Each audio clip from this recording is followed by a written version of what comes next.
Welcome to today's video. Today, we're going to be working on our review. Let's begin with vocabulary. The first thing we're going to review are participial adjectives. Now, adjectives that can describe both feelings and what causes them are called participial adjectives.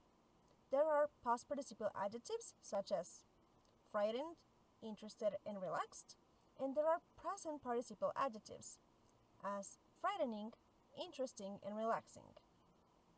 Now, past participial adjectives describe how someone feels, as in, she was frightened in the middle of the night. This is the way she felt. And if you notice, it ends in ed. Now, present participial adjectives describe who or what causes a feeling. She was frightening in the middle of the night. If you look at the picture, she looks frightening, right? She's causing a feeling in somebody else. Now we're going to practice. Here we need to choose the correct form of the participial adjectives to complete the sentences. Let's do the first one. My nephew was amused or amusing by the clown. In this case, I am describing how my nephew felt. Which is the correct adjective? That's right, it is going to be amused. Pause the video and work on the rest, please. Okay, great. Now, you also need to work on these sentences. Choose the correct adjective. Okay, we're going to check this in class. Now, I want you to please write as many words related to weddings as you can in 1 minute. Pause the video while you write them. Okay, do you remember what these words mean? Think about this so we can discuss in class. Now, let's go ahead and continue. If you remember, we talked about intelligences and some of their characteristics. I would like you to please match the type of intelligence with their characteristics. Pause the video, please. Okay, so a person that has bodily intelligence learns through movement. People with interpersonal intelligence understand others. People who have intrapersonal understand themselves. With linguistic intelligence are pretty articulate. A person that has logical mathematical intelligence is scientifically minded. Someone who has musical intelligence can usually play instruments. And if they have spatial intelligence, they can create accurate designs and drawings. Did you get this right? Good job. So, now we're going to talk about conversation strategies. Here I have what are they doing? Pause the video while you identify them. Okay, let's check. Dangerous in what way? We use in what way when we want to ask for more information. I like reading and everything. In fact, I try to read 30 minutes every day. And everything is a vague expression. And remember, we use them when it is obvious what we're talking about. So what you're saying is that you've never traveled abroad? We use what you're saying is when we are drawing conclusions. We just want to make sure we really understood what the person is saying. The food was slightly salty. Slightly is softening an opinion. I'm trying to be nicer. There's no doubt about it. It's time we start taking action. There's no doubt about it is strongly agreeing with someone. Yeah, no. That movie is definitely scary. We can use yeah, no to agree with someone. Okay, let's go ahead and continue. Now we're going to review grammar. So, we're going to be talking about reported speech. If you remember, we use reported speech to say or to report what other people or what we have said or possibly will say. In reported speech, tenses shift back. We use their past version, as in, I want to come with you. When we report it, we're going to say, Ava said she wanted to come with me. If you notice, I changed my verb from simple present to the simple past. So, again, verbs go to their past version. Look at the example. We have present simple. I want a holiday, but I reported in past simple. She told me she wanted a holiday. The same happens with present continuous. Bob is annoying me. Jane said Bob was annoying her. Now, please be careful because there are a few tenses that do not change. For example, the past perfect doesn't change. And also, the past perfect continuous stays exactly the same. A few modals don't change, such as ought to, should, would, could, and might. Now, remember that when we use reported speech, we need to be careful with time expressions, pronouns, and others, okay? Now, let's go ahead and continue. What happens when we report questions and instructions?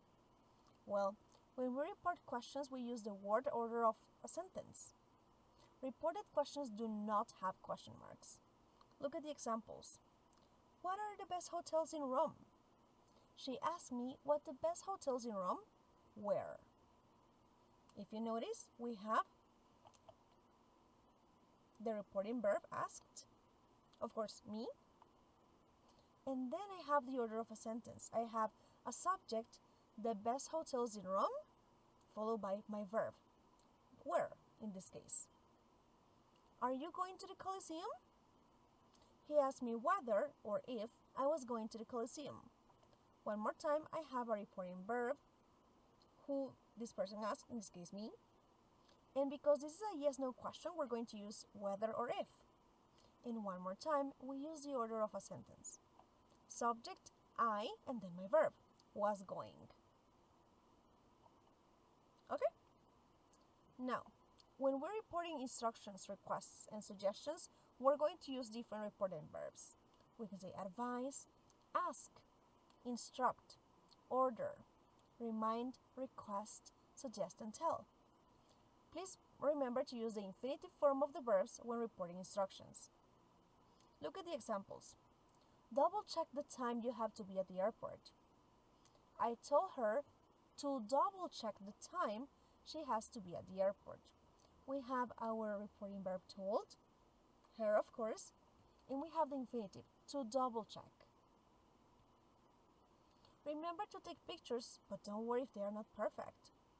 I reminded her to take pictures, but not to worry if they were not perfect. We have a reporting verb, the person, her, and we have the infinitive, to take pictures. And if you have something negative, you will say, not to worry. Okay, now, I want you to please pause the video and read the sentences. What do they have in common? If you notice, they include relative clauses. Now, if you remember, relative clauses are parts of sentences that give me more information about something. Sometimes this information is essential and sometimes it is extra. Now, in this case, we're using 3 different relative pronouns. When, where, and whose. Please be careful with them. We're going to use when we're talking about time, okay? Where refers to location and whose refers to possessions. So, let's work on this exercise. We need to rewrite the sentences as one, using relative clauses and of course a relative pronoun. When, where, or whose. Look at the first one. Do you know the exact date? We're going to meet then. How can we combine this? Well, in this case, because you're talking about time, you will obviously use when. I wrote, do you know the exact date when we are going to meet? Pause the video and work on the rest, please. Okay, now work on these other sentences, please. Okay, great. We're going to check in class. Now, I want you to please read these questions and identify the verb, the receiver, and object in each of the questions. Pause the video while you work on this. Okay, let's go ahead and check. Would you buy your neighbor a gift? We have our verb, our receiver, and the object that we're talking about. When would you give somebody a gift card? Give somebody a gift card. When would you buy flowers for someone? In this case, it will look a little differently. We have our verb, buy, our object, flowers, and the receiver of the flowers, someone. So, if you notice, these verbs have two different objects. The direct object, the gift card, or the flowers, and the indirect object, the receiver, the neighbor, somebody, or someone. So, again, some verbs usually take two objects. The direct object, that thing is the thing that we're talking about, and the indirect object, who is the receiver of the direct object. Some of these verbs can be bring, buy, give, lend, make, offer, and send. Now, the most common pattern is to have the indirect object right after the verb, and then follow it by the direct object. Would you buy your neighbor a gift? The receiver, and then the thing I'm talking about. When would you give somebody a gift card? When would you buy someone flowers? This is the most common one, right? But what happens when you are not mentioning the direct object, as in gift or flowers, but you have it or them? Then you need to use a different pattern. That will be this. You will place the direct object right after the verb, and then use a prepositional phrase, which is the preposition with the indirect object. Would you buy a gift for your neighbor? Would you buy it for your neighbor? Could be another example. When would you give a gift card to somebody? When would you buy flowers? Here we need to choose the correct options in order to complete the sentences. Let's look at the example. He showed the police a video of the robbers. To the police a video of the robbers. A video of the robbers for the police. In this case, only one is correct. And it will be the first one. He showed the police a video of the robbers. Because we have who saw the video first, the police, then we just use the direct object, a video of the robbers. Now, the second one is not correct because you start with a preposition, and we only use this when the indirect object is at the end. A video of the robbers for the police? Not really. If it's a to the police, it would be a good option. Pause the video and work on sentences 2 and 3. Okay, here we have a couple more examples. Pause the video while you work on them. Okay, these are the last ones. One more time, pause the video while you work on these sentences. Okay, we're going to check in class. Now, I want you to please pause the video and think about what is special about the highlighted words. That's right, all of these are adverbs. And if you remember, adverbs tend to finish with ly.